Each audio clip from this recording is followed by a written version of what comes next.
Dirty Sports episode 874. Get some water here. All right. We are live on YouTube in 5, 4, 3. Welcome to the Dirty Sports Podcast. I am your host, Andy Ruther, coming to you live from Cincinnati, Ohio, with my co-host from Southern California, Joey No Chill Prano. Hello, Andrew. Good afternoon, Joseph. Good afternoon. Not much to talk about today's show. So much to talk about, Andy. What are you talking about? There's nothing to talk about on today's show. Oh, my God. There's so much football yesterday, bro. It was like, the NFL. So there's so much going on. I disagree. I think there's so much. And I'm glad that, we're here on a Monday to recap just all the excitement that went on in the NFL yesterday. You're a big football guy. You love football. I've tried to talk other sports with you. You've basically at this point said we're not allowed to, and I've given in. It's fine. We'll talk about other sports. We have spin-offs of this show. We'll do other sports on our spin-off shows. It's basically just NFL Monday, NFL recap Monday. Let's go. Giants are 4-1. Giants beat the Packers in London. You want to dive right into that? Where are we starting, Andy? That was a hell of a game, man. Was a hell of a game. 6:30 a.m. start here. So the alarm goes off. The best laid plans. The alarm goes off at 6:25 a.m. Not gonna lie. Snoozed. I snoozed. I was like, can't do it. Can't get up at 6:25 a.m. I'm gonna give myself a fucking minute. I get up. It's already 10-0, I believe. And I'm like, here we go. I'm gonna pull out I'll take my pillow over to the couch. I'll lay down. I'll watch the Giants lose this game. From basically the second I sat down, it was a different ball game. And shout out to Brian Daboll. I'm going to say it. I don't know what the future of the New York Football Giants is from a player's standpoint. I think as much as Brian Daboll's, pumping up Daniel Jones these days, and shout out to Daniel Jones for a great game on a bad ankle. And I don't know I know the future of the receiving core is. It's not good. And it's not getting better anytime soon. Saquon Barkley, is this guy going to get re-signed? Are any of these draftees on the defensive side of the ball going to pan out? Who knows? But we're 4-1 for one reason and one reason alone. We might have the best coach in fucking the NFC. Well, let's have to break. NFC at 4-1? Best coach. I know. Best coach? That's what I'm saying. No, might be. It's coached 5 games. Well, here's what's crazy. But the difference of those 5 games over not just what I've seen in Giants recent / long Giants history. They're finding ways to win games for the most part. Scoring in the red zone. When's the last time the Giants team knew how to score in the red zone? I can't remember. But also, and this is what we're going to dive into talking. I'm not sure if we'll do it right now, but throughout the show, just managing games well. Yeah. In and week out. Hard to say that that's happening a lot of other places. Well, it's not. And I think the consistent theme that I want to get out, you have 3 4-1 teams in the NFC East. And I would say just the obvious, right? All 3 teams, what do they have that are 4-1? Really good defenses, and they're running the ball. Yeah. So it's like old school football. We're going to make stops when we have to. Some are obviously better than others. The Eagles and especially like the Cowboys right now, like their D's are really playing lights out. But they all have running backs that are, whether it's by tandem like you have in Dallas or Saquon and why am I forgetting his name in Philly? Sanders. It's like you have teams that are playing. Would you call it smash mouth football, ball control football? A little bit. It's not like they're just lining up in the I formation and running off tackle, but smartly running using the and the other thing is Cooper Rush, Jalen Hurts, Daniel Jones. I know Eagles fans have a gigantic king size bowl of horse manure this morning and are just shoveling it down their gullets, and they're Jalen Hurts stands. But the rest of us competent NFC East fan bases, we're not sure what we have with Daniel Jones. I know the Cowboys, even the Cowboys fans, 5-0 in Cooper Rush's starting career. They're not sure that they have their quarterback of the future. Again, I know Eagles fans have moved him into the pantheon that they've once put Coy Detmer and Donovan McNabb and Michael Vick and, God knows who else, Carson Wentz and Ron Jaworski and Randall Cunningham and Jeff Garcia, all the guys that they have crowned the future of the Philadelphia Eagles organization. I know they've done that with Jalen Hurts, but to be fair, what you can say about these three teams that have a combined 2 losses is they are doing it in spite of maybe not having a franchise quarterback. Yeah, no, for sure. And it to me, it does go back to your point. You talk about Dable in-game management. And I think a lot of teams have coaches, to just put it bluntly, who don't know what to do and make calls that like, I don't know. I was having a conversation with my buddy and he was being dead serious. He was talking about Zach Taylor and he said, could you call a better game? And he was being dead serious. I said, look, no, dude, no. I said, let's not go there. No, I'm a guy who talks sports. I don't know that. But then he made an interesting point. He goes, now, Andy, could you surround yourself with guys? And I go, okay, that's where I think it gets interesting for a lot of these coaches, right? We saw it earlier in the day in Cleveland, the Chargers-Browns game. Well, I think there's a couple different things here too. And what I'm seeing around the league right now. And it's definitely something even like the Giants, when they had Coughlin, he knew how to manage a game, but they had the guy that we dubbed Kevin Killdrive, not a guy who really called a great game. And I would say the greatest moments in New York Giants, recent history, the post Parcells era, offensively, they've been some insane throw by Eli Manning or some insane 2-minute drill, fourth quarter comeback, because the game was out of that guy's hands. You look at a guy like Brandon Staley, for example, or a guy like Zach Taylor. We have issues. A Mike McCarthy, who's obviously got his team at 4-1, but historically, Mike McCarthy, bad game manager. Brandon Staley, bad game manager. Zach Taylor, bad play caller. But also bad game manager. I would think he's both. But like, I feel like there's a couple of different things at work here, because the game management thing is, I think, just people deferring to the analytics so much. Well, and the question is, should you be a head coach in the NFL if you can't trust your gut? Yeah, exactly. And that's my thing is when you come to management, and we know the truth is we don't talk about this enough. We don't mainstream quote unquote sports media. People don't talk about that's a whole thing. It's no different than any other profession, right? You got to manage people. You got to manage the game. And I think a lot of these guys don't know what they're doing. And Bill Simmons had 2 tweets on it last night.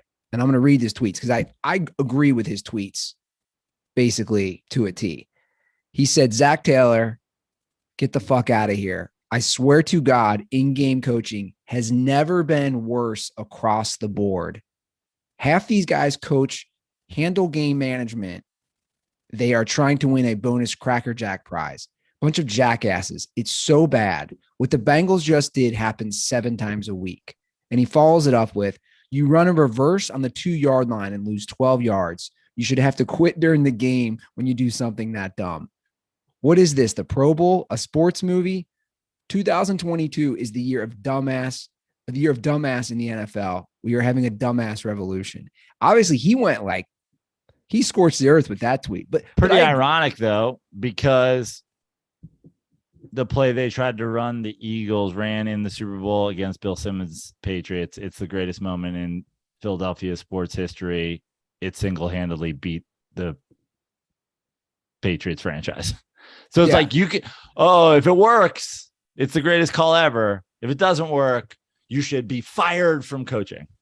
But I think, okay, so I went to the university. By the way, the Giants called that play in London yesterday, and they scored on it. Yeah, no, for sure. But it's like so I went to the University of Cincinnati football game with my buddy on Saturday, and we actually were talking about the same thing. And his point was, and I agree, he's like, dude, these coaches get too cute. It's like take that Bengals game. You've been driving and your running game is actually working at this point. If it's 1st and goal from the 2 and running the ball has been working, you got 4 cracks at it. You don't run the Philly special. I just like, and then when it comes to taking the points, I just don't get, like, Brandon Staley, dude, you're on the road in a tough battle in Cleveland. It's the same way I look at the Bengals game. You're on the road. Take the points. I actually just think when it comes to the Brandon Staley call at the end of the game, which obviously he got bailed out, I just think that you're a fucking loser if you like sit around and you go and you defend it and you say, analytics say there's a 51.1% chance of you winning this game if you do this, but there's a 49.4%. Like, I just think you're a fucking loser if you're sitting around talking about a 1.7 analytic whatever differential in games where you're just not even considering anything that has happened. You look at the end of that fucking, you consider the end of that Broncos Colts game, which I can't wait to talk about in depth. Me too. As you know, but no one scores a touchdown in the whole game. And then on 4th and 1, you're like, we're going to score a touchdown. Are you? Yeah, exactly. I say you're not going to. Exactly. I base this on the fact that no one's going to score a touchdown in this football game. So exactly. So, but if your analytic percentages go up 50, you greatly increase your chances of winning by precisely 1.6% if you go for it and you get it. Now, is that factoring in that 0% of people are going to score a touchdown in this football game, and therefore going for a touchdown means that you're not going to get it? No, it's not considering that. But if you did get it in a fantasy realm where you could get it. But what I don't understand is they also cherry pick the stats. I would argue the analytics. So take that Bengals game last night, right? And I saw the stats, and I follow the guy. I don't know if you follow him. He's a Tug, because Tug's an analytic guy, and I love Tug, but like, this is where we disagree. He's one of those momentum isn't real, which to me is like lunacy. Like, that's a lunatic take that momentum's not real. Anyway, that is it Ben Baldwin? He posted the stats on if the Bengals score a touchdown there versus kicking a field goal. I would counter that with the Bengals defense this season, which continued last night, has not given up a touchdown in the second half. That's how good their D is playing. 0 touchdowns in the second half. So my counter would be, okay, dude, I think it increased their chances of winning, Joe, if they scored a touchdown down there by like 19%. So it was high. I just think that the analytics in the NFL right now, specifically in the NFL, we're just like, you can use that to your advantage and say, thank you for that information. I'm going to use that. But it's just not considering everything that's happening. If you have a 2017 Honda Accord and your tires are this old and your brakes are this old and you're going this speed, how long does it take you to stop? Okay, so I need 150 feet going 60 miles an hour to come to a complete stop. Okay, but now in the NFL, we're not considering it's raining. We just don't consider it. We just never consider it. There's been no touchdown scored in this game. The road is covered in oil. Yes. We just don't factor it in. And that's, do not factor it in. Well, and that's my point with that game last night. Like I'm saying, if their defense had not given up any second half touchdowns, and it's a division, it's like a classic NFC North battle, why do you not take the field goal to tie the game and then say, look, here's what I do have going into the final segment of the fourth quarter. I got Joe Burrow, man. I got a guy who's done it before. He shows he can do it. But we all knew, like, didn't you know, like the minute the Bengals scored and went up 1, I said, they got Justin Tucker. Dude, yeah. all they got to do is go a few yards. This guy is money. Like, what are you, take me through. And did I not call it? Remember, I said Bengals are going to cover and they're going to lose a close game because these decisions, and I hate, by the way, I hate that Brandon Staley, to go back to that game, got bailed out by a missed field goal. I hate that. Yeah. Because these coaches, I'll say it, Staley and Taylor, they win in spite of their bad coaching, in my opinion, or their bad decisions, or their bad play calling. You win in spite because you have Justin Herbert. You have Joe Burrow. You're winning in spite of him. You're not winning because of your decisions. You're just not.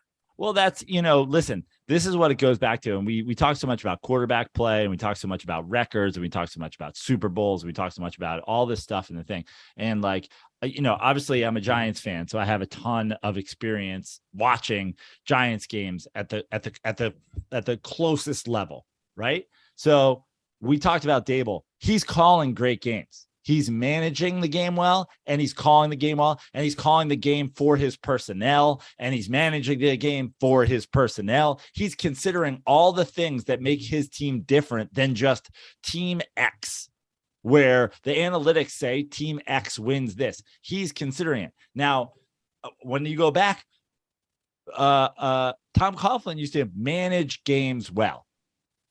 Probably not analytically well, just old school. We're going to fucking make them score. We're going to do these things. Meanwhile, like I said, we've like through the entire Eli Manning era, horrible play calling. And we gave games and games and games away. So the Giants get into these my Super Bowl Giants got into these situations where it's like, we're going to play 4 games. And if we play perfect and manage them perfectly, we can win the Super Bowl. And they did it twice. But people go, oh, those are some of the worst teams to ever win the Super Bowl. Why? Because a Kevin Killdrive offense will never win more than 10 games. It's all of these little things together. When you look at a guy like Brandon Staley, everybody comes into the season saying, on paper, this is a 13-win team. Yeah. So you could win, and you could win the division, but you might not achieve as great a season as you had, or have a bye that you should have, or these things, because you're mismanaging games. Sure. Oh, 100%. I mean, you look at the Bengals. They're now 0-2 in the division. I'm saying we all know how important, right, Joe, that home playoff game is. You're now sitting behind. You only have 4 more division games. And let's be honest, right? You probably have to win all 4 of those. I'd assume they would have to win all 4 to win the division. I want to read a tweet about Zach Taylor that we got from Stolze, Cincinnati Dirtball. He said, my absolute best sports comparison I can make. This Bengals team is the Warriors when they had Mark Jackson at the helm. If you gave them anybody, they were going to win a lot of games. Zach Taylor is Mark Jackson. Joe Burrow is Steph Curry. Do we think that's an apt comparison? I don't, but I understand the sentiment, but I don't, because first of all, what Stolze is recreating that was the great Joe Prano call. That was Joe Prano's great NBA call of the century, right? I said on the Chris Wilde at the Sideshow Network Christmas NBA preview that the Warriors are going to do it because they've replaced Mark Jackson. And they had such a great team that anybody could do it. Now, to be fair, Mark Jackson didn't get them to the finals the year before. Yeah. Like, we can talk all we want about how bad Zach Taylor is and how great Joe Burrow is. But hold on real quick. Zach Taylor, the Bengals are historically despicable franchise. He came in, and he turns around, they go to the Super Bowl in a couple of years. You could say Joe Burrow, I mean, we just talked about all the coaches. We need to stop just saying Joe Burrow. At this point, we just have to. Their defense has played lights out for 2 years. I mean, they have. Yeah. Like we need to just stop saying Joe Burrow. And that's not to take any away from Burrow. I think he's great. But like, again, when you have a defense like right now that's only giving up 17.5 points a game, you're not giving up any touchdowns in the second half. Like their defense is that good. So I think it's not just Burrow. I think for their sake, and everyone's calling for it here, I think everybody just wants him to stop calling plays, which I think would help. But also that doesn't cure the game management. And also, I'm going to say this. I love Joe Burrow. Joe Burrow is a great player. Comparing him to Steph Curry is ludicrous. We're not there yet, for sure. Last night, next gen stats. Joe Burrow averaged the fewest air yards per attempt in a game in his career, 4, and was blitzed at the lowest rate in a game in his career, 2.7%. Burrow did not complete his only deep attempt of the game. Well, they were just giving him, they were forcing him to do everything under. Which can we talk about the other quarterback on the other side? Yeah. Lamar Jackson, and I know some people might call me a Lamar Jackson hater at this point. Last night was why I do not throw all that money at him, why I do the continued franchise tag. He missed multiple, 2, maybe 3 wide open touchdown passes. I mean, we're talking DBs burnt wide open. You didn't just miss one, you missed multiple. Like, I just still don't think Lamar's dynamic. No one will disagree with that. But those missed throws are why I'm like, he wants Deshaun Watson guaranteed money. Dude, you can't hit wide open guys in a primetime game. You just got to be able to do that. Yeah. And look, Lamar helped him win, obviously, and his legs. I mean, the final drive, his legs always do it. Of course. No.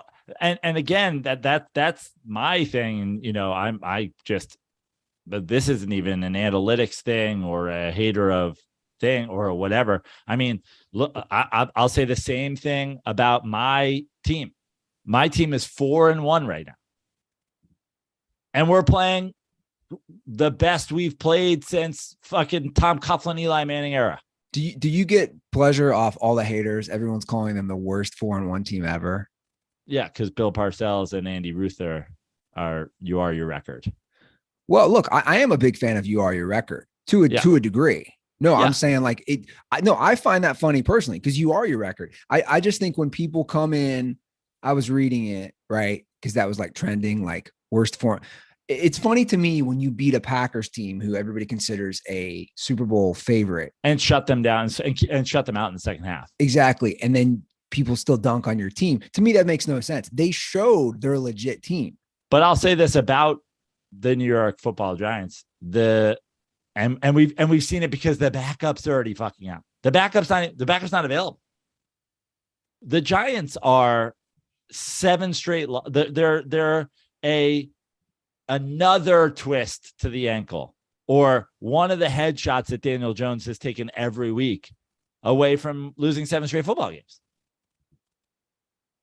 Because the Giants are running Daniel Jones like they don't give a fuck. And that's fair.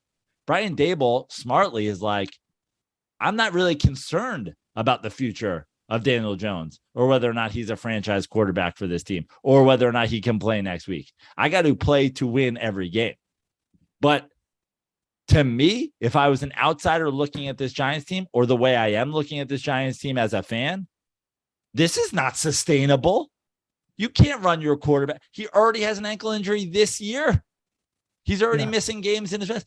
So you can Lamar Jackson built different. No, he's not. He's not built different.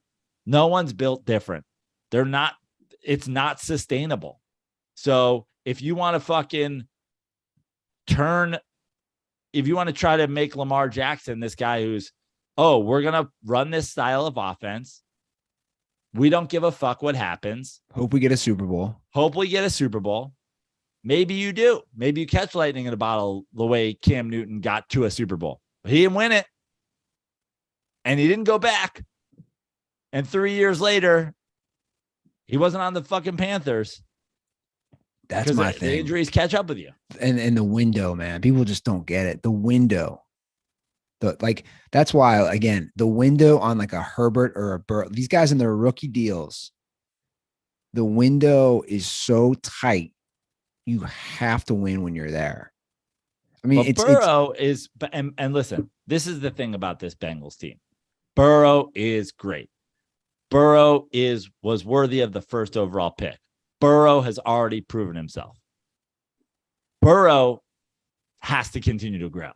Burrow is not playing elite level quarterback. Straight up. You know who is, though? Russell Wilson.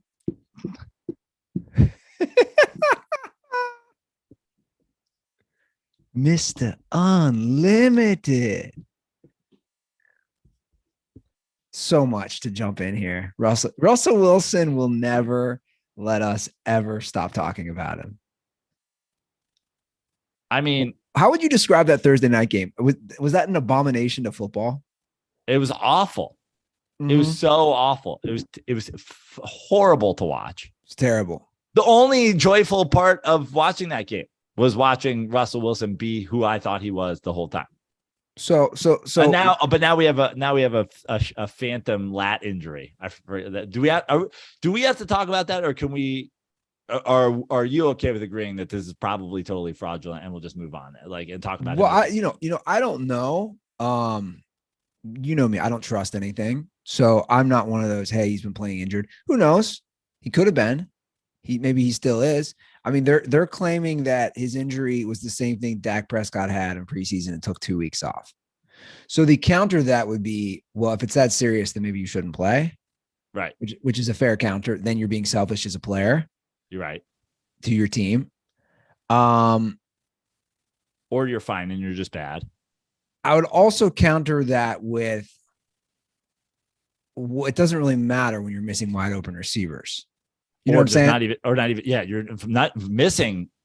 Missing is throwing. You're not even throwing to them. My point missing is throwing to them and missing. Yeah, Russell Wilson doesn't even know those receivers exist. That's my point. Like his vision is limited. Yeah, so he missed wide openers, wide open guys. That has nothing to do with his lat. So yeah, for sure.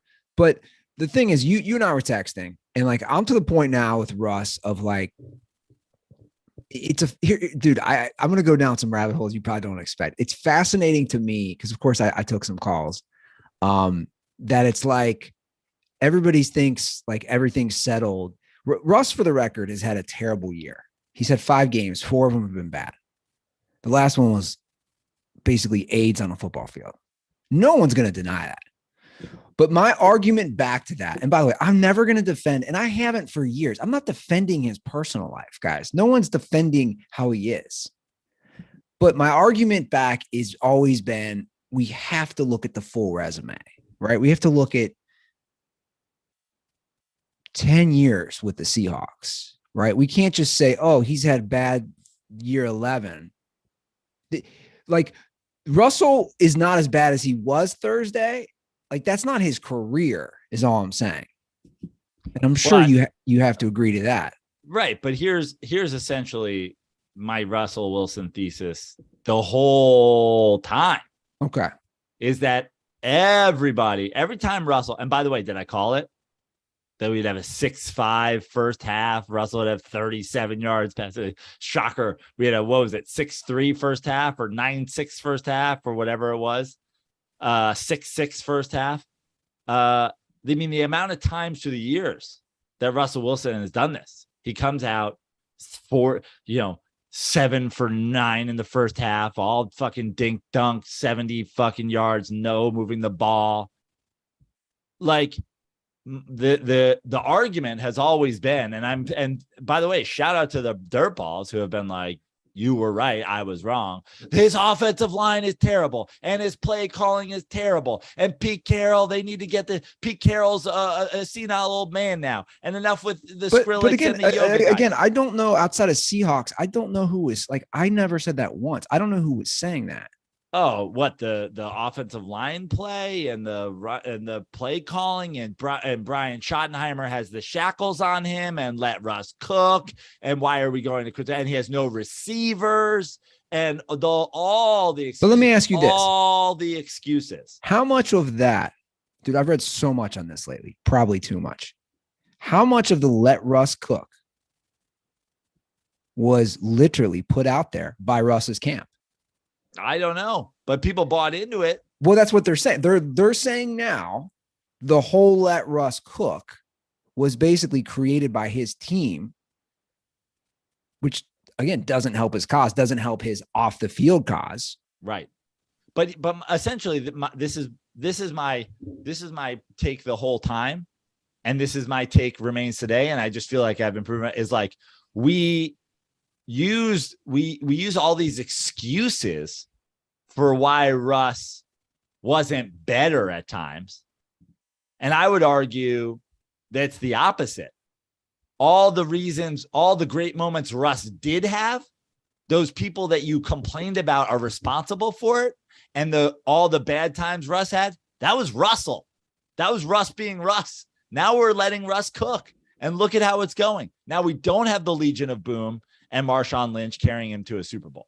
Okay. So we don't have a second Super Bowl. He literally throws away at the 1 yard line. Okay. So take the 2 Super Bowls, including the one he literally threw away himself. Right. Let's take those away. What is his career in Seattle, even with the numbers? He's Dak Prescott. He's Kirk Cousins. No, you know who he is. You know who he is?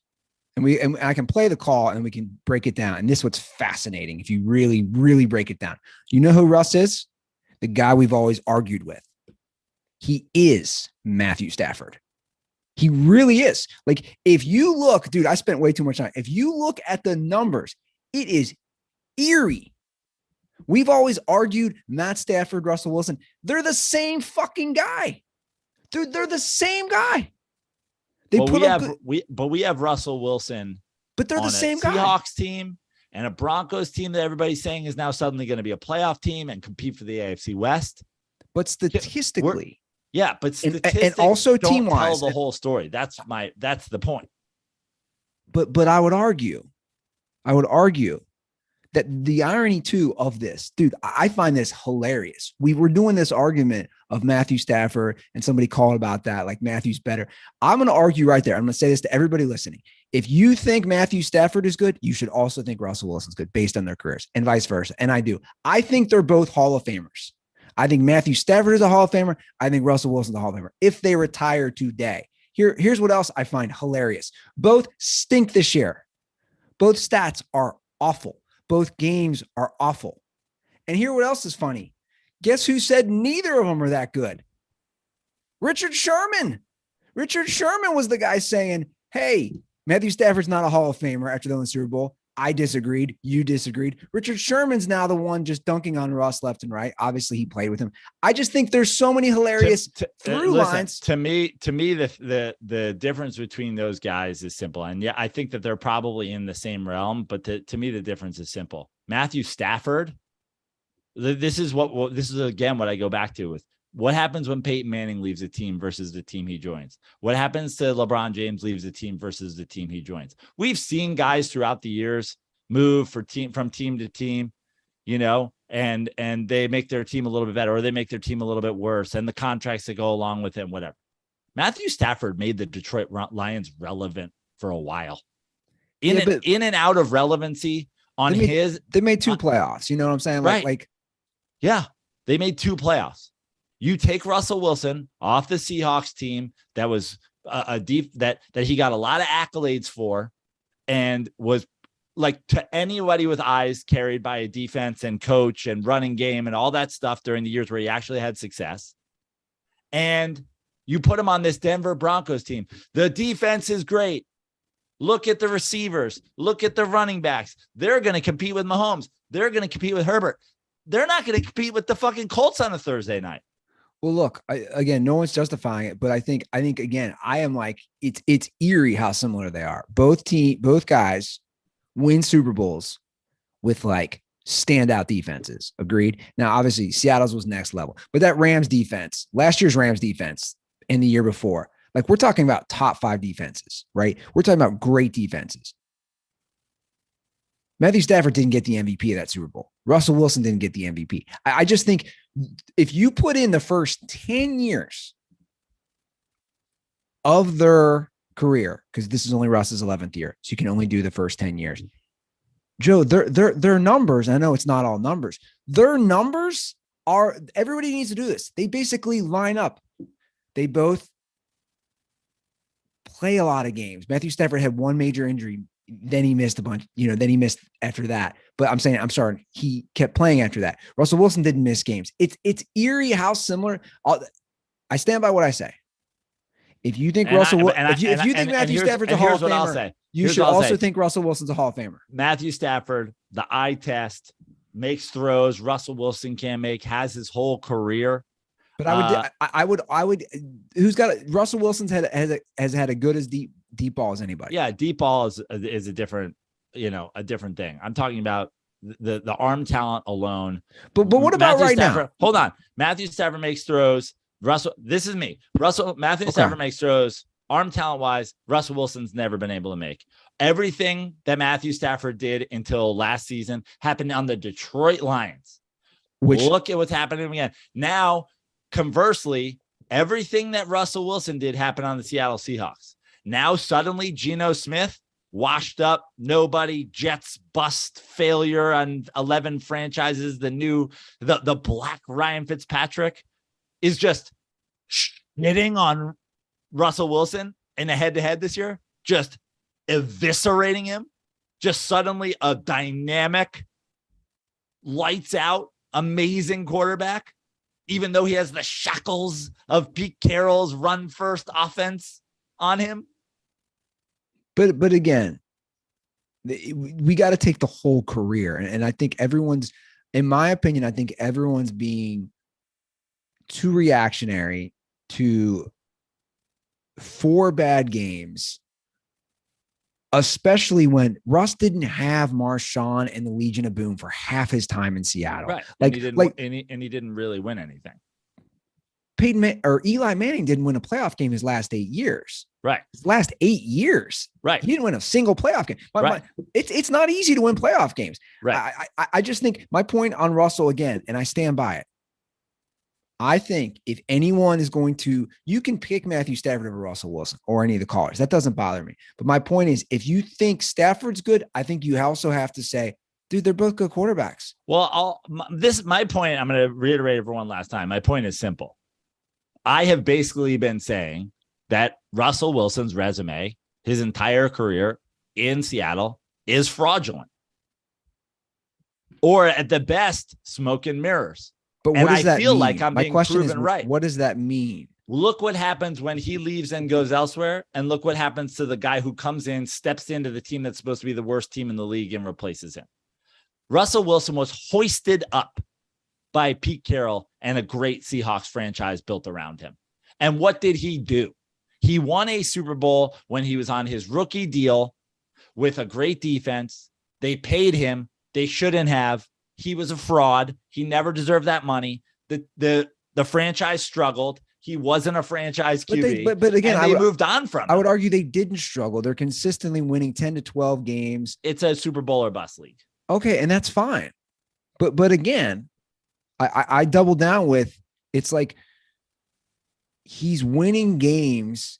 He's putting out good numbers. He's in a tough division. He performs. Dude, I'm telling you, you do a side-by-side on all the numbers, all of them, with Matthew Stafford, come from behind wins, fourth quarter wins. I know. Dude, and all I'm saying is they're the same fucking guy. Yeah. And all I'm saying is one guy, this is literally the point. One guy hoisted by being in a great situation. One guy pulled down by being in a terrible situation. Which again makes them makes them right here. But in reality, they're not that close. But they are. Look at this year. Both guys are 2-3. Both guys, dude, Matthew Stafford's playing awful. No doubt about that. And in fact, I think it's a legit question. Who's playing worse this year, Stafford or Russell Wilson? They're both playing poor. And Joe, guess what? They're both going to, in my opinion, are going to get better. They're both going to get better. Oh, I don't think Russell Wilson's going to get better. So we disagree on that. Yeah. You don't think he's going to get better? I mean, he's going to be slightly better than he's been, but I just don't think he's good. I mean, at this point, I've gone from saying he's good, he's not elite, to like, I don't think he's good. He's just missing. He's just not even seeing guys. And you could be right. I'm not going to argue that. He might be done. I'm not going to disagree with that. I think he could be done. It's year 11. Sometimes you see a decline. He could be done. I also know I was texting with CT, and I think this was a fair discussion we had. I said, CT was like, he had suffered his first major injury last year in year 10, where he had to miss some games. And CT was making an argument. He said, sometimes guys, it just fucks with them after. You know what I'm saying? Like, a lot of guys get their injuries out of the way, so to speak. Like, they might have a severe injury early in their career, where they can bounce back from that. And I'm not using all that as an excuse, but it's like, he has not looked the same since he came back from that injury. The bottom line is, and I think when you're comparing him to a Matthew Stafford type, I just think Matthew Stafford can go out and win games on his own. He did in Detroit. The Rams saw an opportunity. So did Russ. That's my point. The Rams saw an opportunity. They said, we have a team. This is the difference. We're going to go get the guy who's going to make the difference. They immediately go to the Super Bowl. There's clearly a problem with Matthew Stafford this year, a Super Bowl hangover for the Rams in general. There's a lot of different factors. Conversely with Russ, I would say that I would disagree. I don't believe Russ did win games on his own. I think you look at what Russell was in Seattle and what they're doing. I mean, why is Geno Smith suddenly an MVP candidate? But Joe, statistically, like that, I would just counter that with they did. Like he does have all these fourth quarter comebacks. Yeah, right. I mean, on his. My point is, he's not doing it. He was hoisted by a great team. And everybody loved to point out all these deficiencies that Seattle had that suddenly are gone. By the way, this goes across the board. Everybody, Seattle's going to be the worst team in the league because they're bad and we take their quarterback away. Yeah, they're playing a lot better than I expected, for sure. But let's not forget, I'm looking right now. I knew this was true. The number one defense in 2020 was the Rams. Matthew, dude, this is what I'm saying, guys. The comparisons are insane. Matthew Stafford went to the previous season's number one overall defense. Russell Wilson had the number one overall defense. This is how you win Super Bowls. No doubt about that. They both won Super Bowls, and neither of them were the MVP. Right. Now, I'll give Matthew Stafford a notch above Russ in the regard that he had to lead a game-winning drive, which Russ never did. Obviously, we all know what happened with the interception. So Matthew has that on him for sure. I just think, for me, at the end of the day. But again, now how are the Detroit Lions doing? But they always sucked when he was there too. They sucked when he was there too. That's all I'm saying. Like the Lions sucked when Stafford was there too. Like, it's not like they were good. Like, let's not fool making ourselves. The playoffs, but like making the playoffs with the fucking Detroit Lions is something. Being the quarterback that leads the Detroit Lions to the playoffs is something. Sure. I mean, they didn't have a winning record his last 3 seasons. I'm just saying, like, I'm not trying to look, I like them both, obviously. I think they're both Hall of Fame quarterbacks. And you or whoever can choose one over the other. I just think, again, if you really want to break down similarities, I think they're eerily similar across the board. Here's my question for you, Andy. Just explain Geno Smith to me right now. I don't know. I don't have an explanation. This has been Geno Smith the whole time and he's been on terrible teams? He's getting coached up by the same people that coached up Russell Wilson? How many to years the tune of 75% completion percentage to Russell Wilson's 59.4, 9 TDs to Russell's 4, 113 quarterback rating to Russell's 82. 1,305 yards to Russell's 1,254. He's dominating Russell Wilson statistically, dominating him. It's wild. And no one's going to disagree that the Seahawks are not a well-run organization. I think they're a top 10 well-run NFL franchise. No one's going to disagree to that. I'm not going to disagree with that at all. I think, like I said, and I said this going into the season, this is a pivotal year, and we'll see how it plays out. Right now, it's playing out terribly for Russell Wilson. I think he's so full of himself. We've said that. He still did the Broncos country let's ride at the end of the interview. What are you doing, dude? You literally shot the bed in arguably one of the worst primetime performances that I've ever witnessed since I started following football. And you're like making some corny hack joke. Your teammates hate you. Like, because you're a game manager who acts like a superstar. Or he, not just a superstar, or he's just not that guy off the field either. You know what I'm saying? I think we've said this before, minus Antonio Brown, who's a lunatic going at Tom Brady, which is hilarious, by the way, the stuff he's posting. You don't hear anything bad. Say what you want about Tom Brady. Say what you want about Aaron Rodgers. I've never heard an ex-teammate say a bad thing about him. How about the 4.5 minute clip I sent you of Matthew Stafford? I think that was his rookie year or his second year. The 4.5 minute clip where he's on the sideline, writhing in pain, comes up, throws the touchdown. They win the game. This is I think it was year one.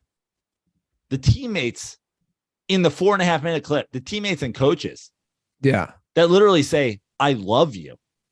Like, how many people have you said "I love you" in your life, Andy? Matthew Stafford's got 8 guys in 4 minutes going, "I love you." No, for sure. That's what Meanwhile, I'm saying. Richard Sherman's going like, "I hate Russell Wilson's guts." like not just former teammates. It's obvious. We see the pictures. We see the memes. Like, no one likes. Did you see the Kyle Brandt rant on NFL Network? And I felt like he said things, take it what you want, but he said things which I found myself agreeing with. And again, I think he married a pop star and he's got a whole team behind him and he's got the Jesus shit. It's all for show, dude. Even like the Derek Carr trading jerseys, I don't trust. You're fake. And that's what Kyle Brandt said. And I think he's fake. So I don't disagree with any of that. I agree. I agree with the whole thing, Andy. I think Russell Wilson is a fraud. But again, I don't know what that means. I think it's exactly what it means. His whole, everything about him is fraudulent. His personality is fraudulent. The way he acts is fraudulent. Okay, I agree with that. His resume is fraudulent. But see, that's where I disagree. The resume. I think everything is fake. The guy's a game manager, and he got a Super Bowl early in his career. Congratulations. And then and then it actually ruined him. It ruined him. Everybody fucking hated him. He started getting money he shouldn't have gotten because he's a fraud. But how do we take away? Teammates hated him because he's a fraud. How do we take away 10 years of consistency? His coaches are getting thrown under the bus. Imagine being a Seahawks fan that demanded you get rid of Pete Carroll and keep Russell Wilson right now. You should literally kill yourself. You should, like the majority of fucking alt rock frontmen in the history of your city, you should kill yourself. Get a fucking shotgun and Kurt Cobain yourself. The audacity to still be on planet Earth, being a Seahawks fan, calling for the firing of Pete Carroll and throwing your allegiance behind Russell Wilson, only to have Geno Smith come in and fucking be like, he's better than Russell Wilson. Russell Wilson leave and be awful. You should fucking jump into the Puget Sound. You should fucking Chris Cornell yourself. How dare you? You should not be allowed on Earth anymore. Is it Puget Sound, Seattle? I believe it is. I wasn't sure. I don't know the geography there that too well. Look, end of day, we clearly still find some disagreements, which is fine. I think he's a fraud on all fronts. We agree there, except for, I think, like I said, 10 years of a resume, to me, it speaks for itself. Like 10 years, man. We're not talking 3 years. We're talking. I know, but we've been arguing for the last 5. This is essentially what I've been saying the whole time. Smoke and mirrors. You know, like I said, I think it comes down to playoffs, but like your boy Eli didn't win a playoff game his last 8 years. Yeah. Russell Wilson won a road playoff game in 2019. Listen, and here's the thing. Again, I mean, you look at what's happening with the Giants right now, and don't get me started, because I have already hinted about this on the Dirty Slides, and I've talked about it on this show, but I can't tell you. Don't even get me started on the situation behind the scenes, the New York Giants. But the New York Giants, a once great franchise, when the Wellington Mara is long gone. Eli Manning was essentially Matthew Stafford in Detroit. Eli Manning was carrying on his back single-handedly, like fucking Thor or fucking Iron Man, keeping a once proud franchise from falling into the mud. And finally, we have a glimmer of hope. Without Eli Manning, the Giants would have been the Lions for a decade. And in that decade, they got a Super Bowl. Can we talk about the Lions for a second? Oh. There's a point we can agree on. The Dan Campbell grit experiment. We're the only, like, bro. I feel like people must be sick of us talking about Russell Wilson. They must be sick of me talking about Eli Manning. They must be sick of there's a lot of things that people are sick of right now. They're probably sick of us raging on analytics. And I know they're sick of us talking about the Detroit Lions, and they should be, because us and everybody else, including Lions fans, including any person who works in like Detroit sports radio, they don't deserve this attention. You're just the same old fucking bad you always were. Because what do? You're a fucking terrible franchise that hires terrible people, that drafts terrible people. You don't know what you're doing. You've never been good. You ruined 2 Hall of Famers. Again, 3. Matthew Stafford escaped, but yeah, true. 3. The greatest running back in history is the greatest running back in history because he put up almost the greatest numbers ever, and he did it in Detroit. Calvin Johnson, arguably the greatest receiver of all time in the short amount of time he played. Obviously, he's never going to have the longevity numbers because he had to escape, but arguably that much bigger because he did it in Detroit. Doing it in Detroit versus doing it with Bill Walsh and Joe Montana and Steve Young can't even be compared. Matthew Stafford making the playoffs twice.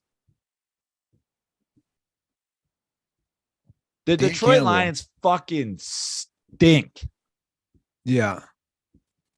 Surprise. You hired a bobblehead doll to be your head coach. He actually called into the show. He called in again. We heard from Dan Campbell a few weeks ago. He called back. Love it. Dirty Sports, it's your man, Dan Campbell. I called earlier, but it was a 2-minute call. I was kind of hot after the big loss. But I'll summarize it in about a minute here, man. Listen, I told the guys after the game, I didn't want to tell them before the week, but as of Thursday, I knew there was a black cloud hanging over that game, man. We had a chance to make up some ground against Green Bay, great football team. Fumbled it in London. Congrats, Prano, on the win, man. But here's the deal, man. No matter how gritty you are, I don't care if you got 4 ass cheeks and 35 toes. There's nothing you're going to do, man, to upset the Ruther curse. I try to tell Mrs. Ford that, man.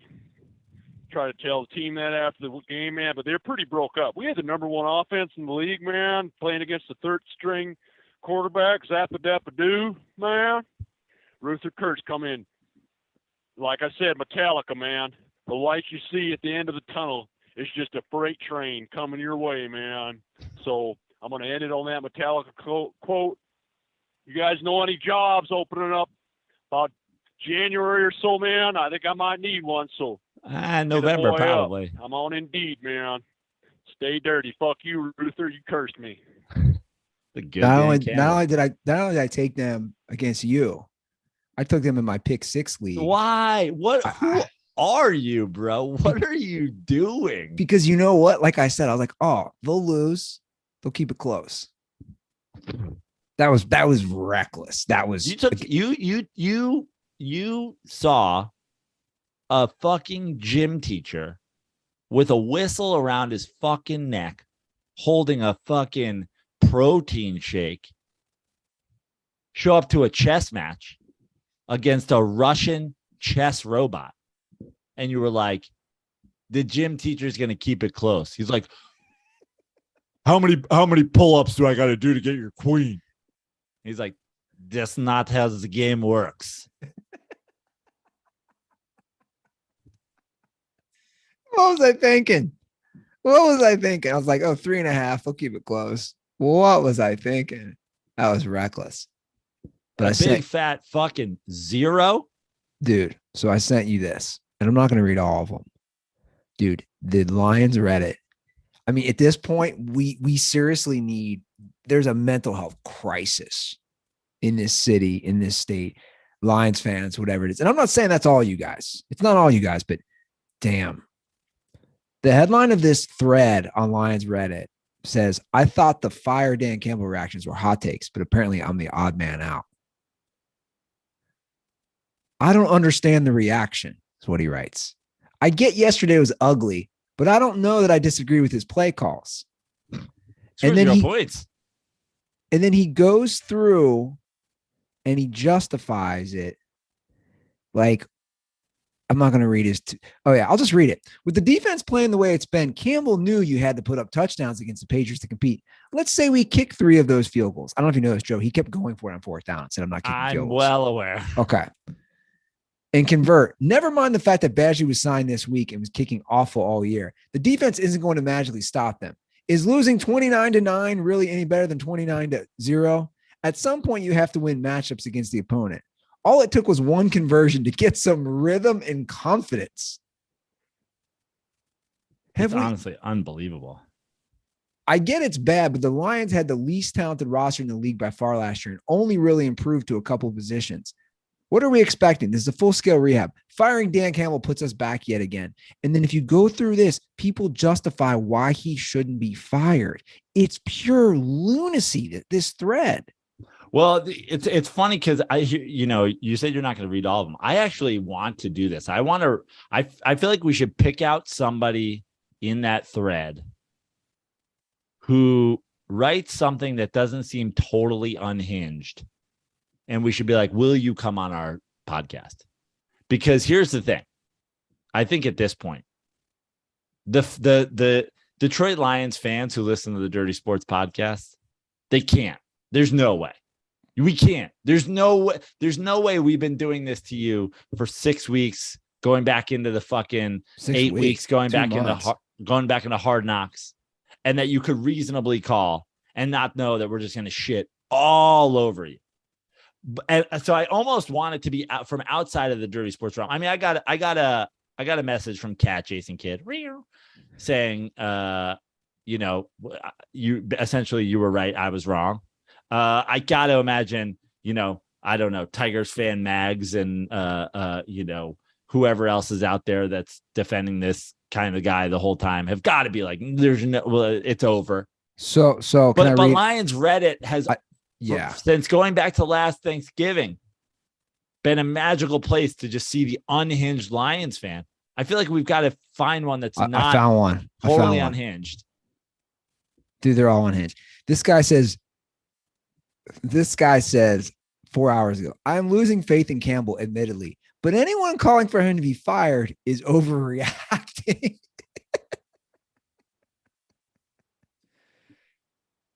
So many people bit way too hard on Hard Knocks, and we're talking about us making a run to playoffs. So this person is realistic. That was never realistic. 5 to 7 wins was realistic at the beginning of the season. Frankly, I think we may fall short of that, but I'm not panicking yet. Next year is the first real test. Why isn't it this year? He was the coach last year. Somebody wrote, I love this response. Somebody wrote, is it a rebuild if we're getting worse? Right.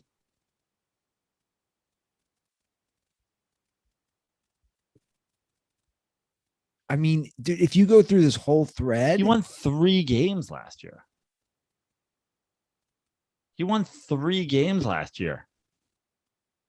And he's won one. Look, their over under was 6.5. You and I both said ride that under hard. And you can't use it. Guys, injuries. This is the NFL. I know they've had bad injuries. And some teams get the injury bug worse than the other, but like, come on. There's just, I agree with you. This is year 2. Like in the modern era, in the modern age, I should say the last 10 years, you got to turn it around by year 2, by year 3, like year 3 for sure. Like I just, that's a great segue. Look what the Panthers did today. Look what the Panthers did. They said, sorry, Matt Rule, you're 1-4. You've sucked. You've sucked as a coach. You're not performing, dude. You're 11-27 overall. You've sucked. Matt Rule had more wins last year than Dan Campbell has last year and this year combined. And they got rid of him. Because Matt Rule won 5 games in 5 games and 1 game so far. And 5 games isn't good. Yeah. But at this point, Dan Campbell's not winning 5 games. You don't think? What are we talking about?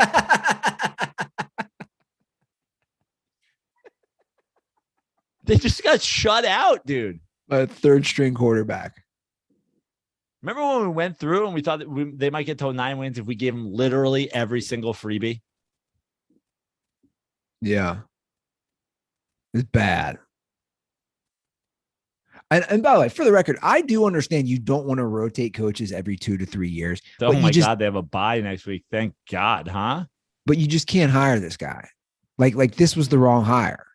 This was the Bengals back in the day hiring Don Shula's kid because he was a fucking Shula.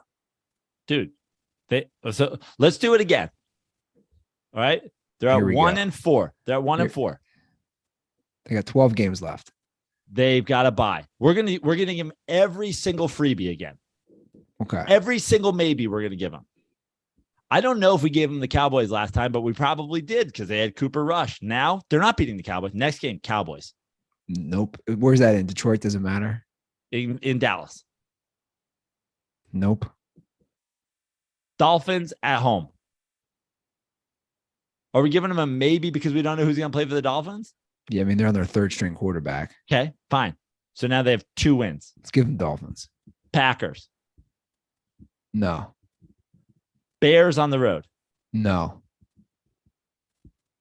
Let's give them the Bears. Yeah, let's give them the Bears. 3 wins. Giants on the road.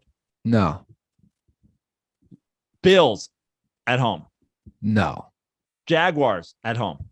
Though, yeah, I'll give them the Jack. They're going to win a couple games you don't expect them to win. Yeah. And yeah, the Lions and the Bears, or the Dolphins and the Bears. They're at 3. They're not going to beat the Jags at home. They're not going to beat the Vikings at home. They're not going to beat the Jets on the road. They might be the Panthers on the road. That's 4. Let's give them the Bears again. That's 5. And then the Packers. If you give them every fucking maybe, they're at 5 wins.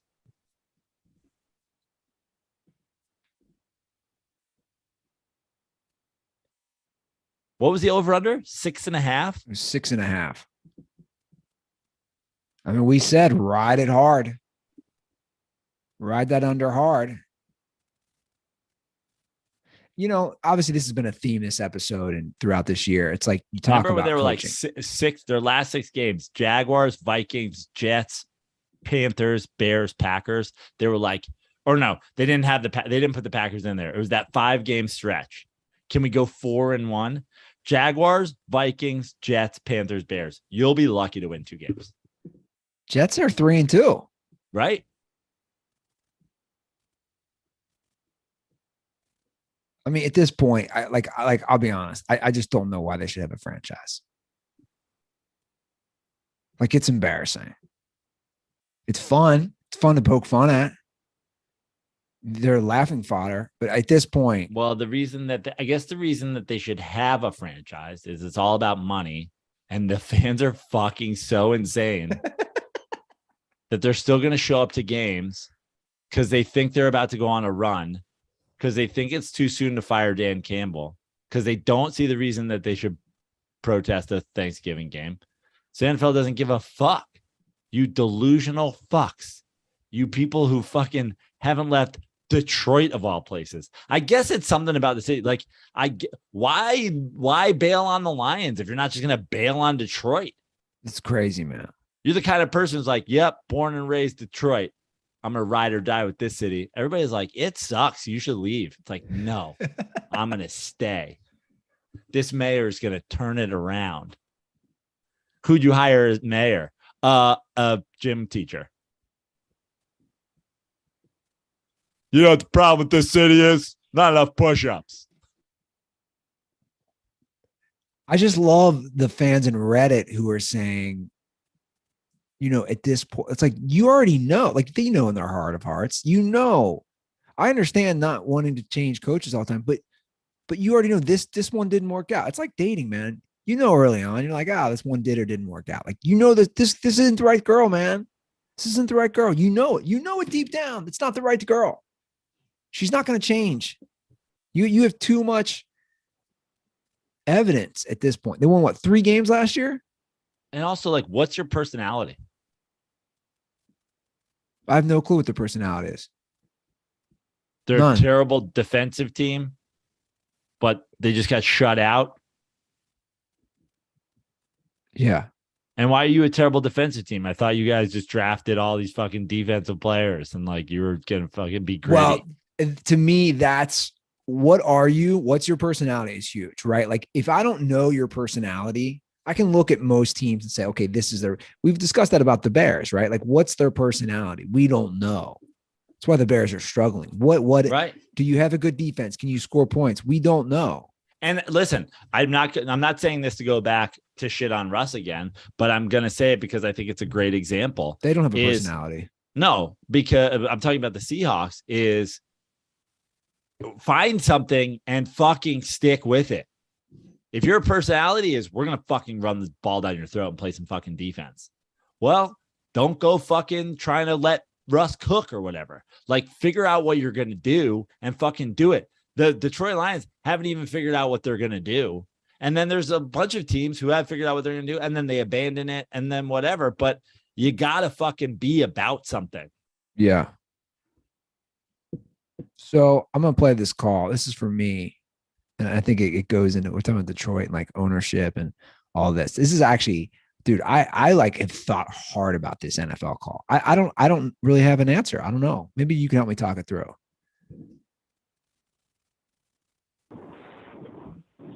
What's up, guys? This is Alex, South Texas. And Andy, I just had a quick question for you. I am a Dallas Cowboys fan, and was just wondering, I know the Browns are the thing that's kind of holding you back from becoming a Bengals fan again. And was just wondering, would you rather have the Brown family running your team or the Jones family?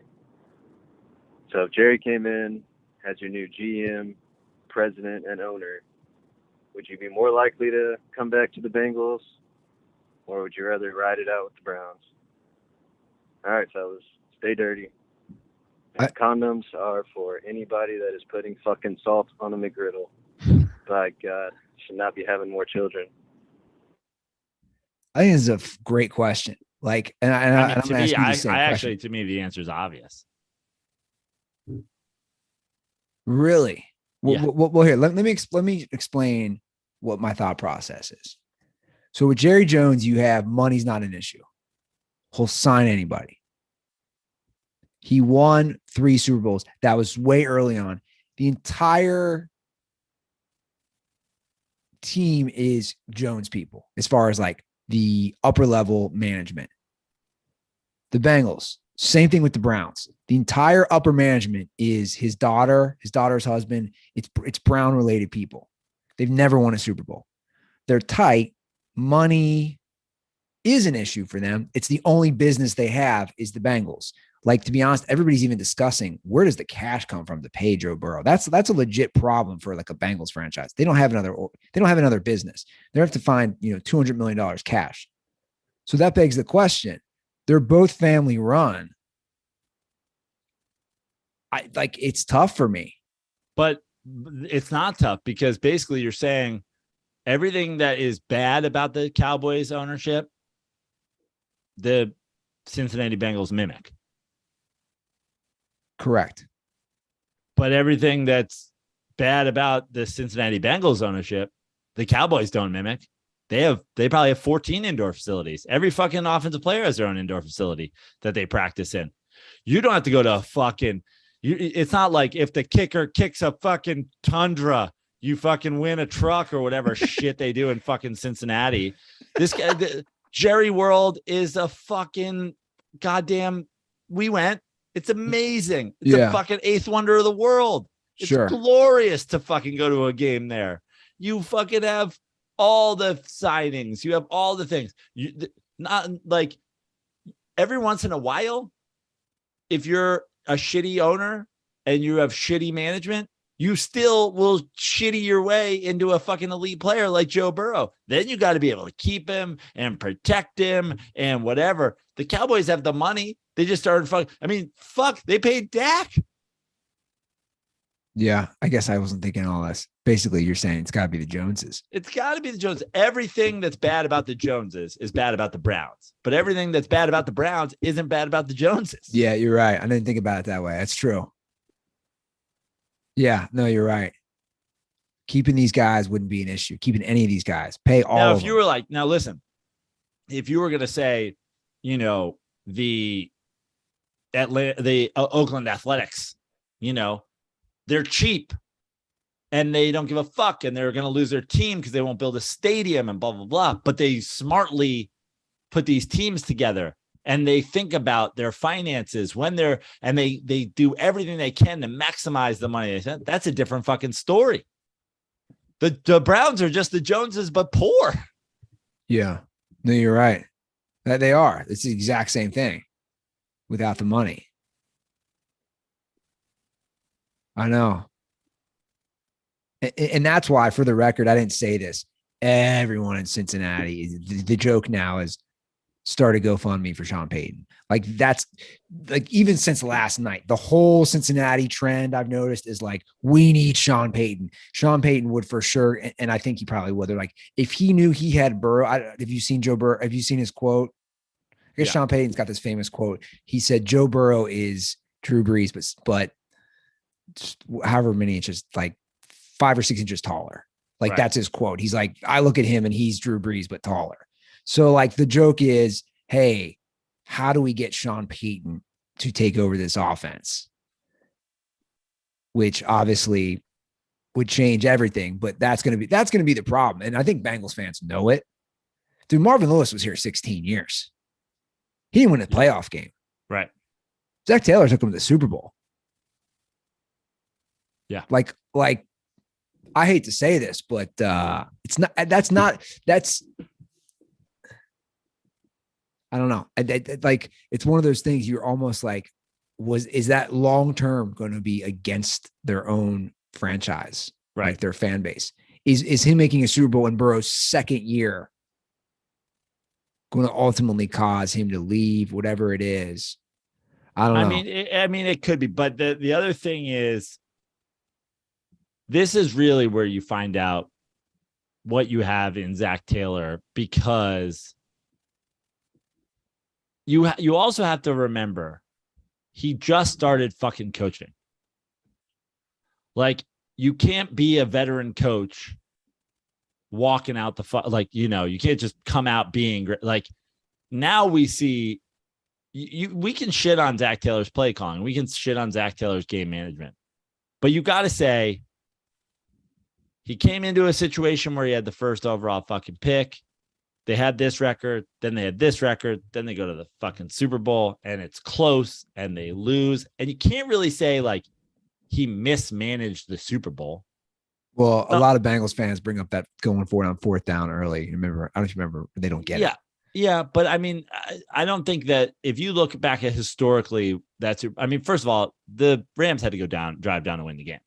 Sure. They just had, they had to. So it's not like you pissed this Super Bowl away. Oh, and there's this horrible play call that cost them the game, whatever. Even the final drive of the of the Bengals in the game. I would say you got to give credit where credit's due, and so the Rams and the defense and Aaron Donald and all the things that happened on that final drive, like they were moving the ball too, and then they just stopped. They got stopped. But now you have a Super Bowl hangover year.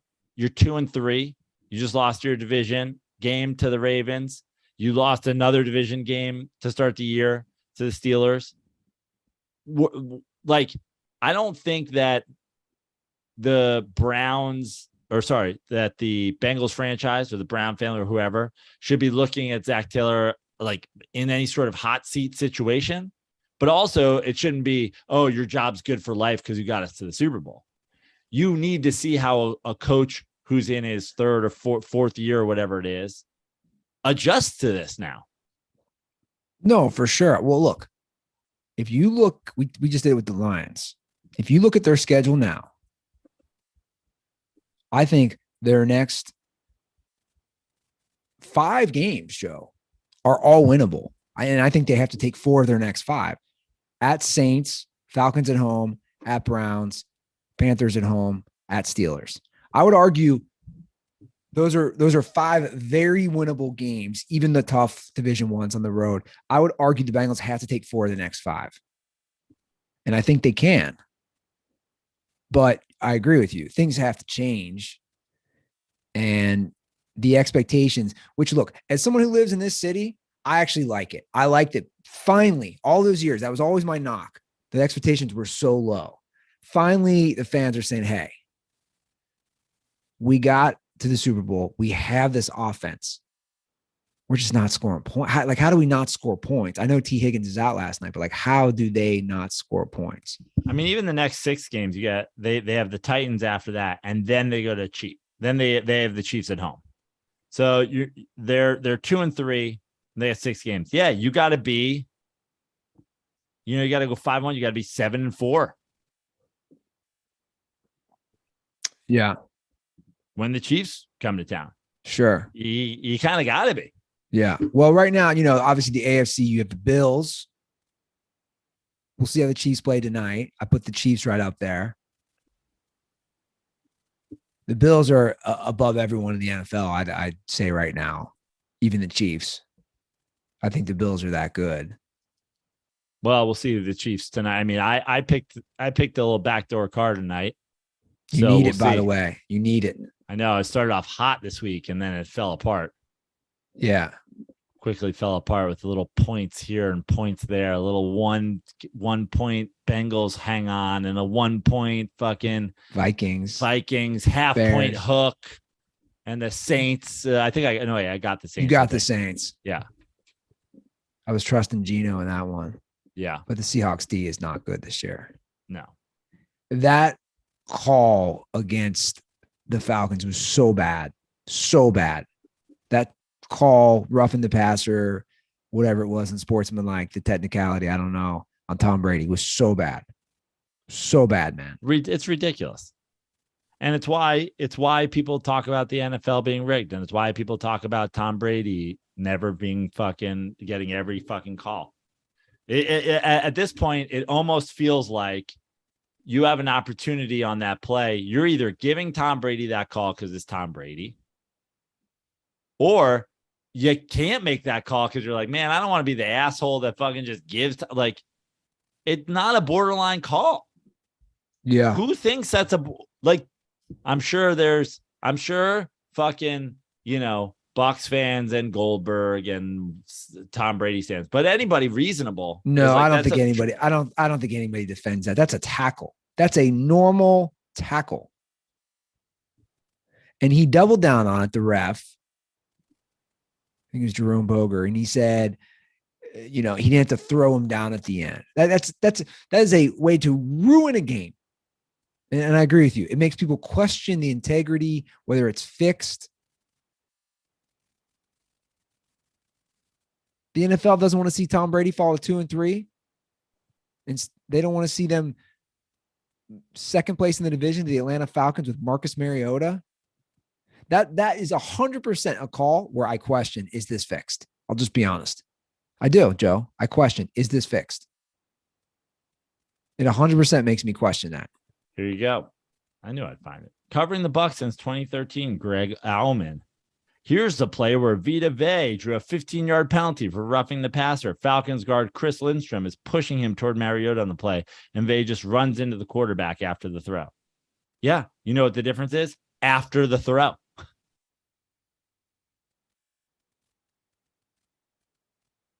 Yeah. Has your boy who loves that former Bucs quarterback, has he reached out to you, or is he still dark? Well, I blocked him again. Oh, you blocked him. I blocked him again. In fact, I mentioned him in a tweet last night, even though he's blocked. Because I've blocked him. But I have a feeling that we are going to speak one way or the other very soon. Why do you have a feeling on that? Well, I don't know. I mean, are we? I don't know, Andy. You're my guy. I'm following your lead. Otherwise, I'll listen. There's a lot of dirtballs have been reaching out, like, what's going on? I'm ready to blow the I'll blow the lid off this right now. Let's give it a few days. See? So you're like, what do you mean? I'm just toying it up, teasing it up a little. We're speaking of Jameis 1 of 1, by the way. I am speaking of Jameis 101. I'll tell you some things off air. But yeah, no major new updates. But like I said before, we got him. A lot of things waiting, and a lot of things just like hanging here in the ether. A lot of things like, like your Mets losing. Yeah. Is it like, no, but is Kyle Aronofsky's Hall of Fame candidacy is this like make or break? Is this like what pushes him over? Do we have well, let me put it this way. We talk about a lot about Hall of Famers today. If he is who we think he is, I mean, how do you not put the guy in the Hall of Fame? That's what I'm saying.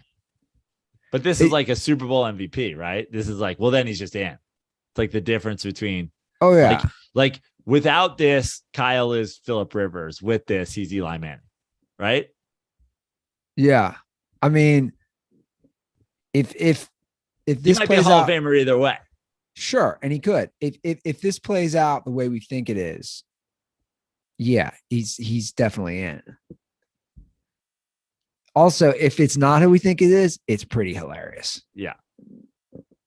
Based on what's happening. Everyone's like, shut the fuck up and tell us. Yeah. In due time, dirtballs, in due time. Probably Thursday. So look forward for Jameis one of one update on Thursday. I just mentioned it. How are you holding up? I didn't want to kill you with the Mets thing. As you crack open a Miller Lite. Like realistically, it's been sitting here. It's been sitting here the whole show, Andy. It's been sitting here. I was just waiting for you to ask, to force me to talk about it. And now the Miller Lite is cracked. Miller Lite, the number one pilsner in the world for drowning your sorrows. Well, we don't advocate that, but you I don't like when we say that. But my point is, like, I don't give a fuck what they like, Andy. On a scale of 1 to 10, give me your disappointment level. 10 being the highest. Is it 10? No. I think a disappointment level. I think there's a couple different. Here's how listen, if they'd won 60 games this year, I'd be more disappointed, right? Yeah. Got to be a 10. A 10's got to be coming into this year with high expectations and being awful. A 9's got to be missing the playoffs entirely. And 8's got to be. I think I'm more disappointed in a way if we go a little further and then lose. And then 7 is probably where I'm at, which is great season, horribly disappointing final week, horribly disappointing showing in the playoffs. My disappointment, there's a lot of Mets fans out there that are handling this in different ways. I feel like I'm handling it right because I am smarter about this franchise and more realistic about this franchise than I think a lot of people are. I've seen a lot of people with like aggressive positivity. We won 101 games. Yeah, and what? Then there's a lot of people, this team is going to suck for a long time now. This was our opportunity, and we blew it. My disappointment about this Mets team and where I'm at right now, and I'm not really sure where I'm at in terms of the outlook going forward, because I think a big part of how I will feel about the 2023 Mets is tied to some of my disappointment about the 2022 Mets, which is this. God, I don't know if I start where to start. I'll say this. I think the first failure of this team was the deadline.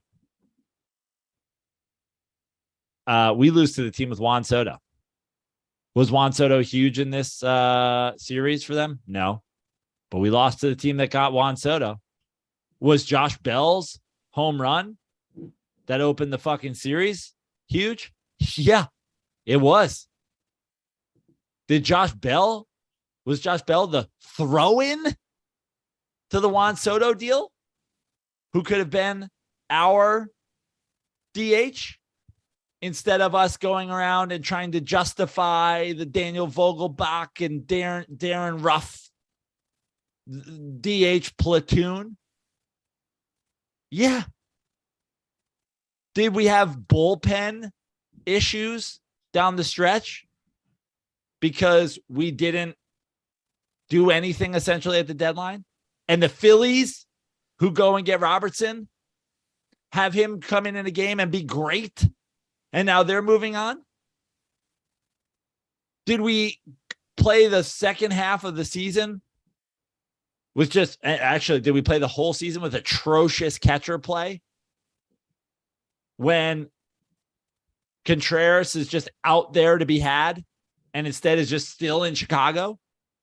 The big disappointment for me was this deadline, because everybody said, why are we going to mortgage some sort of future to win now when we have a great team going forward? And no one was saying, give up Francisco Alvarez, who is going to be the guy who fills that catcher spot next year. We're not going to have to deal with Tomas Nido and James McCann because we have our catcher of the future. No one's saying that. No one's saying give up, Beatty. But the idea that you just didn't make a move and all these teams did, and now the two wild card teams that got the two guys we should have gotten are moving on, and we're not.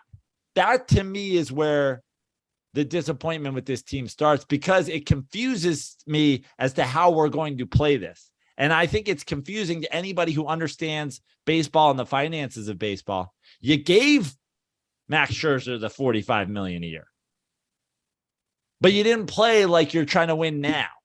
You didn't deal at the deadline like you're trying to win now. And how did that work out for you? Max Scherzer, who, like Russell Wilson, I have used the word fraudulent to describe in the past. He pitched great this year for the Mets, and he disappeared with a weird injury. And surprise, surprise, like in the Dodgers last year, October comes and he's just no-shows us. But we get a 40-second unedited clip of him in the bullpen pre-game doing some stare down to the camera. Warm up! With the fucking, I'm telling you, this fucking fake attitude. And then you go out there and, our goal was to win the World Series, and we didn't. You blew it. Enemy number one on this Mets team right now is Max Scherzer and his $45 million. You give up 7 runs. But enemy number two is not knowing how you're handling this. Are you trying to win now, which is why you give this lunatic $45 million and therefore should have done something at the deadline? Or are you planning for the future, which is why I have to watch Tomas Nido get at bats in a playoff series? Now, there's a lot of guys on this Mets team that are streaky. And I'm okay with that. I don't give a fuck that Pete Alonso had his homer and his hit last night and didn't really have much of a series otherwise. I don't really care that Francis, like, that's going to be what it is. But and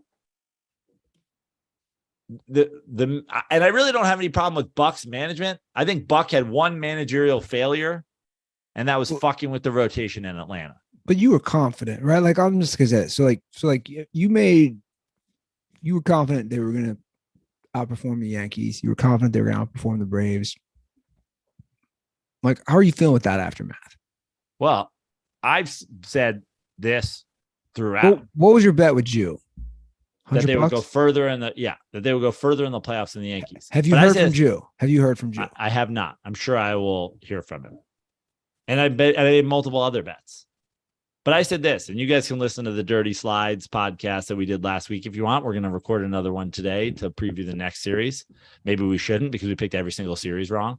But it's always been Scherzer and DeGrom. That's what it's always been. I like our chances, Scherzer and DeGrom. DeGrom showed up. What we got out of Bassett last night is whatever. You hate to have to play that game and get, and by the way, shout out to Joe Musgrove for shoving last night. You hate to see your team get one hit. You want them to show more than that, but like, it's not like he wasn't dominant. And it's not like Darvish wasn't really fucking dominant, but the difference is Chris Bassett wasn't great last night, and people can talk about I've seen a lot of bitching about the Buck Showalter check-in Musgrove for things, but let's not pretend that we didn't have 4 innings of the Padres stepping out during every at-bat. Like, I would argue that the Padres were doing some fucking dirty gamesmanship for half of a game before Buck even stepped out of the thing. So let's leave that aside.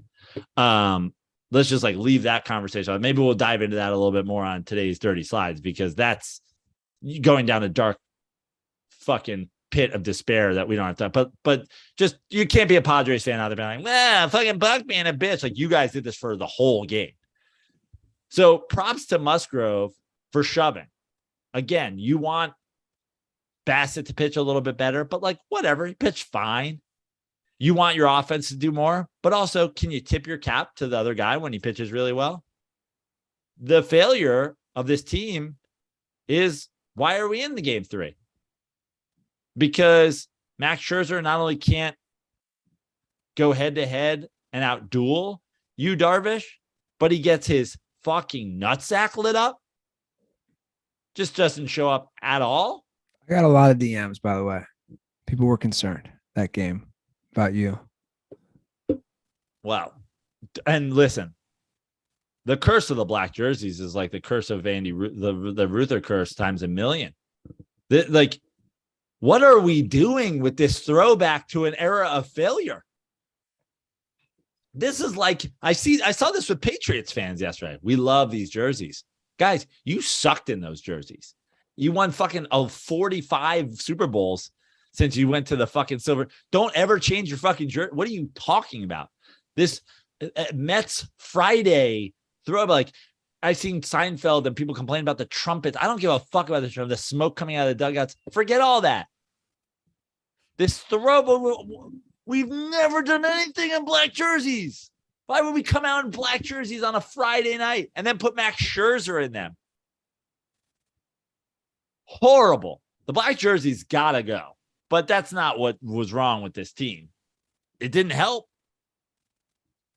Well, I just want to say, Joe, while your team lost, my my Reds West team moved on. So I'm proud of the Seattle Mariners, led by former Reds players, which I'm joking, but not joking, you know? Yeah.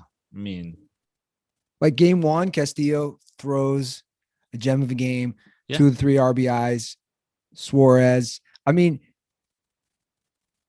dude, look at, by the way, look at the game Castillo threw. Look at the game Bieber, I think, went out and threw. Look at all the games, like all these guys. The first couple games of the that Wheeler threw. Look at all in the series. All of those game 1s, all dominant pitching performances by the teams that won, including you, Darvish, not Max Scherzer. Where Max Scherzer spent the whole year. I mean, he shit the bed. I came with an icy cold approach to Max Scherzer. Didn't want him. We got him. We paid for him. Thank God there's no salary cap in baseball, because obviously we overpaid. He chiseled away at me the whole year. And then when time came, he doesn't show up in Atlanta, and he doesn't show up at home in game 1 of the playoffs.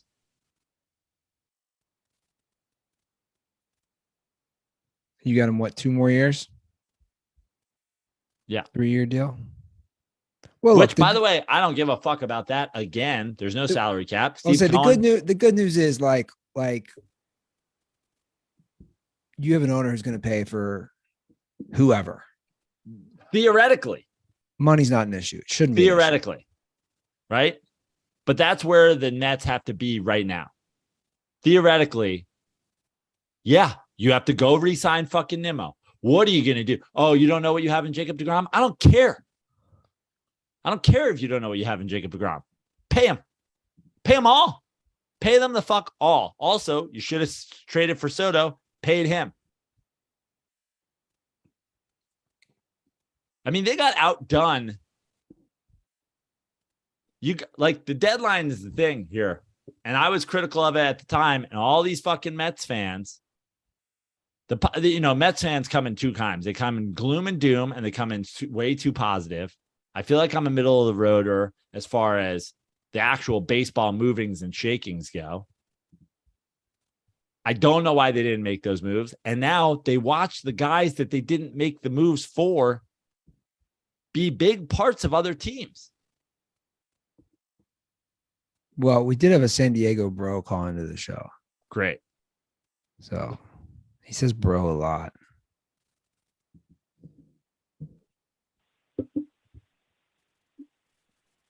Yo, bros, calling from San Diego. First time listener, long time caller, and just wanted to shout out my man John Brano. We couldn't have done it without you, bro. Back in the Brown, bro. This is all you, bro. And I know things are tough right now, bro, but at least they didn't take your football team, bro. We don't even have a football team, bro. But just get some fish tacos tomorrow, and get a burrito with some fries in it, like a real California burrito, or just bro, go surf some waves and some cliffs. I know you don't have a Sunset Cliffs or anything, but you got Malibu, and that's better, bro. So just don't take it too tough, bro. You're part of this win too, bro. All right, bro. I love how that's an impersonation of a San Diego bro. It is crazy. I don't think I don't know when it comes to sports. I don't know how I categorize the city of San Diego. Well, it's definitely dude bros for sure. But I'll say this, and he brought up a good point, and this will be definitely discussed on the Dirty Slides. But my team essentially loses to a team that I gave the blueprint for, and they listened, Instead, my team that I also gave the blueprint for doesn't listen. It starts with bringing back the Brown. It started there. They did. Mets should have fucking left the black dead. They did. Culture change. You've sucked for a long time. Go back to when you didn't suck. That's what the Mets should have done as well. The Padres did it. Then the Padres said, we got all this fucking, we're going in. We're giving Machado the money. Okay. We're giving Tatis the money. Okay. Tatis out. Fuck it. We don't care. We're going to trade a bunch of the young guys and get Soto. We don't even know if we're giving him the money yet, but we're in. You put your nutsack on the table and then you double down. The Mets brought back the black, spent the money, and then started playing careful when the time came to fucking nut up. And they lost to the team that did nut up.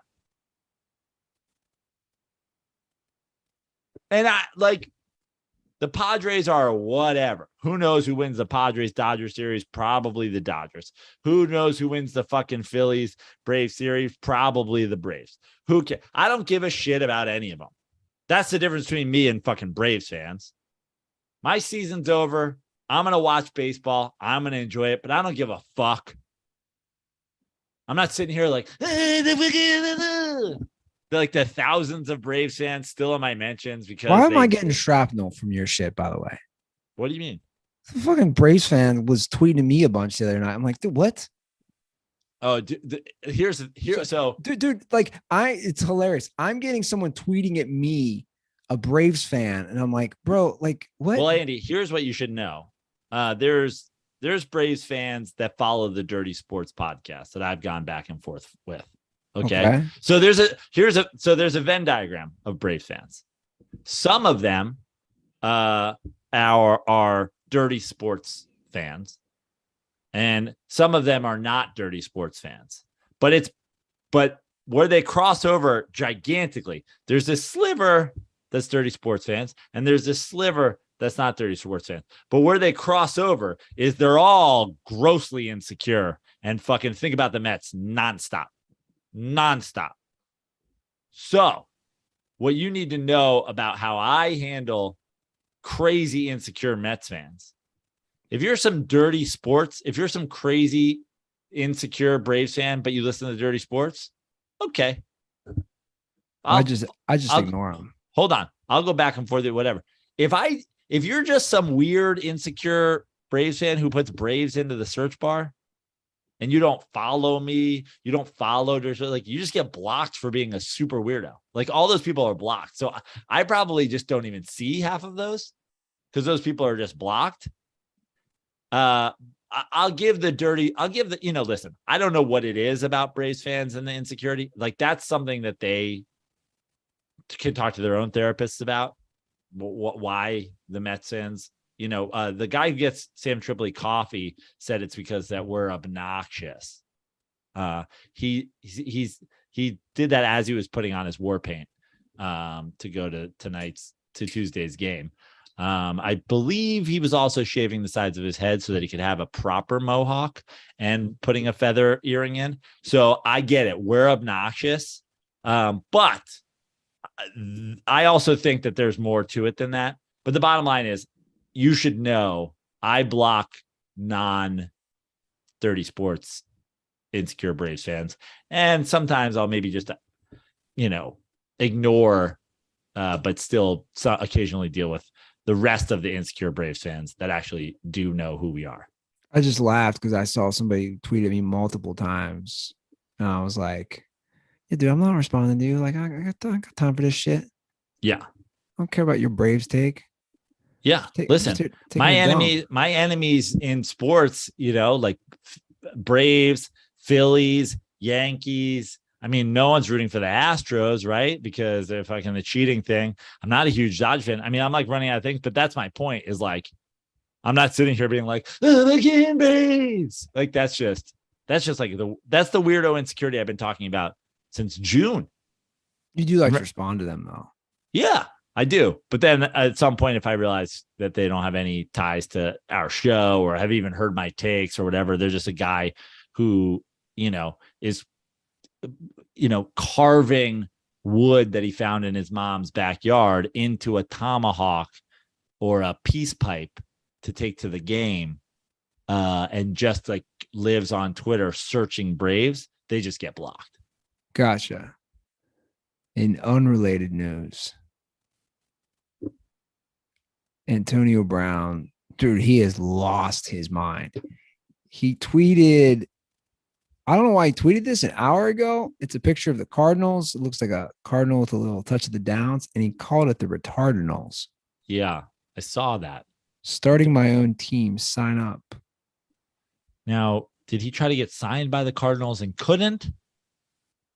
Is he mocking them for their retardinal play at the end of the game?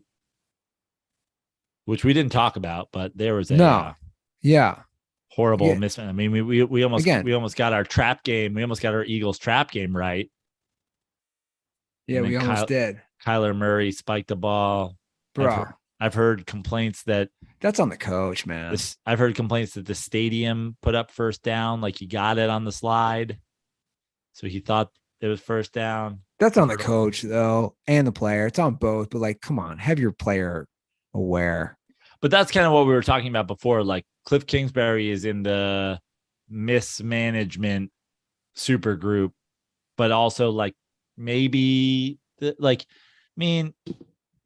you could always say you could be more dynamic with we didn't say Kyler this Murray. Though. We didn't say this, but this should be said. Most coaches cannot also call plays offensively. Right. You name right now a guy who can be a head coach and call plays. It's a very short list. Who should? Well, that's the thing. Dable's not doing it. So I'm saying Sean McVay calls plays. He can do it. Shanahan calls plays, right? He can do it. Like, of the young coaches, does LaFleur call plays still? I don't know. Not many can call plays and manage the game. I don't know. These guys, I think ego is real when it comes to that. Most people don't like to delegate. They just want to take control. That's egregious, though, that happening. That's like, what are you doing, dude? You're spiking it when come on. That's embarrassing. Antonio Brown, by the way, him going after Tom Brady is hilarious. Tom Brady let him live with him and his family. Like, you're going after the guy who literally, like, say what you want. Tom Brady took him in like a child off the street.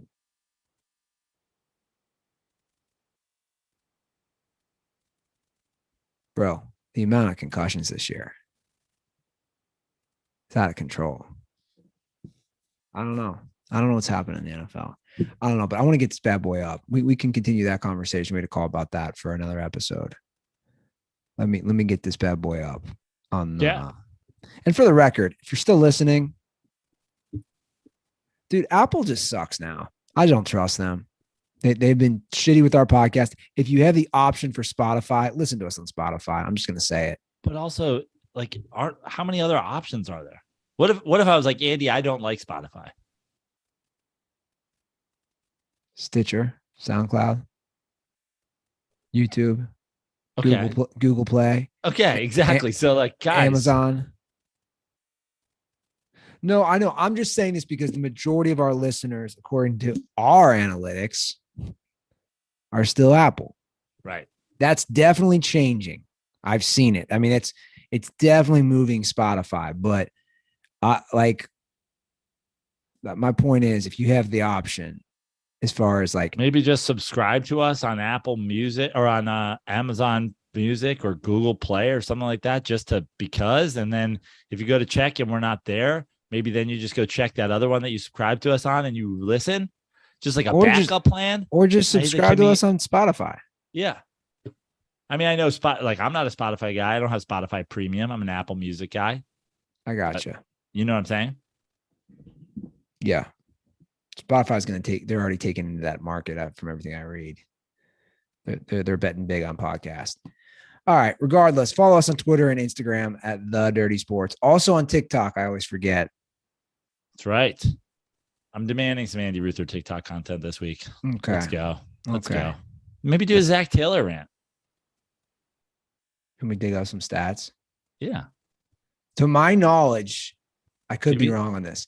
I think all the maybe all but one, the fourth down calls this year have like just they've been the difference, right? Like they went for it on fourth against the Steelers, they lose by 3. They go for it on fourth here, they lose by 3. Like, to my knowledge, they've always had a game where like they've had a bunch of instances. I could do one. We'll see. I have to download TikTok then. I'm at Joe Prano on all social media except for Twitter, where I remain at Fix Your Life. I will be in Lake Tahoe this weekend. We're doing the Boys and Girls Club golf tournament. Me, Andy Lazarus, Dennis Gubbins, Pete Sesdaro. We're going to be doing a charity event, charity comedy show at McDuff's Pub in South Lake Tahoe on Sunday night. Tickets available on the Boys and Girls Club of Lake Tahoe Instagram, on McDuff's Pub Instagram, on my Instagram. Go find those. And if you're in the area, come to that. Also, have a bunch of shows in and around Los Angeles, California coming up in the near future. I will be in Ventura next weekend for a show at Satakoya Golf Club. I will be basically, all around joeprano.com/shows for my shows here and my shows on the road, which I have many and many more to come. So keep your eye on that, or just follow me on Instagram at Joe Prano, where I usually post all my flyers. Cool. All right, guys, that's our show. Thanks for sticking with us. We'll see you in a few days. And as always,